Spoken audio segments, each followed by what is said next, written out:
Giraffes have no right to exist. No, seriously, hear me out. These are the closest living relatives to humans. Pretty close, right? Now, this is the closest living relative to a giraffe. Not very close, I would say. One of these relationships makes immediate intuitive sense. The other one, not so much.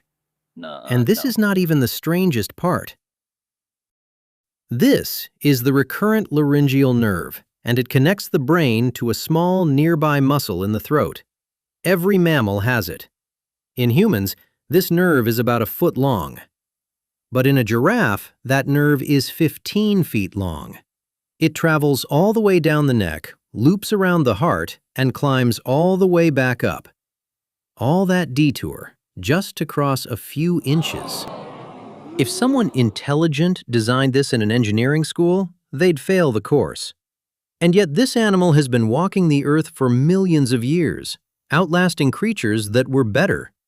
By every rule of biology, the giraffe should not exist. And let me tell you why. Because the truth is stranger than fiction. Most of us learned about giraffes in school. Long neck, spots, eats from tall trees. Pretty cool. But the moment you look at how this animal works, something feels weird. That extraordinary neck contains exactly 7 vertebrae. Same as yours. Same as a mouse. 7. Just stretched. Enormously. To pump blood all the way up that neck, the giraffe evolved a blood pressure roughly 3 times that of a human. If you had that blood pressure, you'd be dead within minutes.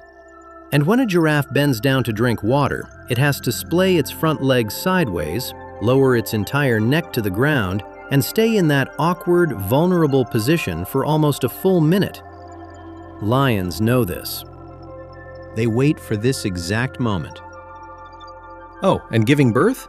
The calf drops 6 feet to the ground, on dirt. That's your first experience of the world. And then you have 30 minutes to stand up, because the savannah doesn't wait for anyone. This animal is, on paper, a disaster.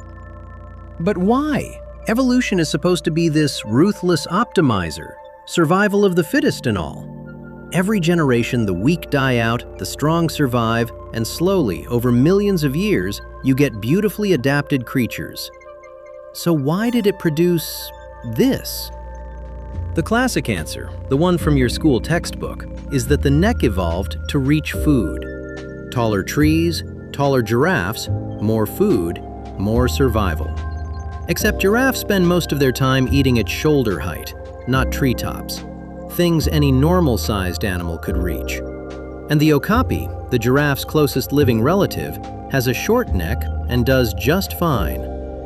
So the food theory starts to wobble. Theory 2 is fighting. Male giraffes swing their necks like sledgehammers at each other. It's called necking, and it is brutal to watch. Longer neck, more leverage, more mates. That makes sense, except female giraffes have long necks too, and they're not out there brawling. The third theory is thermoregulation. A taller body with a longer neck has more surface area to release heat in a hot climate. Plausible, but the evidence is thin. 3 theories. None of them are fully accepted. Which one's your favorite?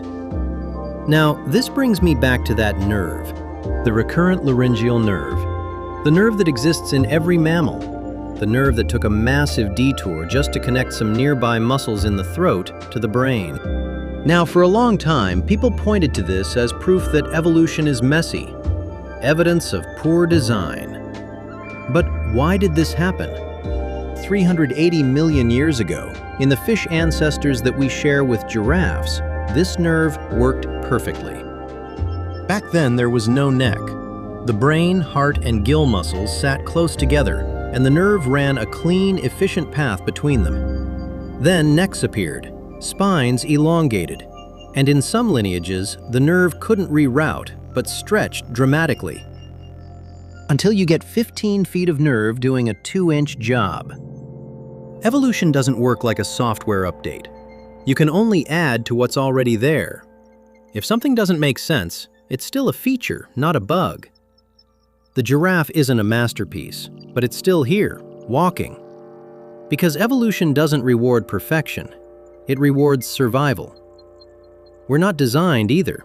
We're accumulated over millions of years. Evolution got us here, plain and simple.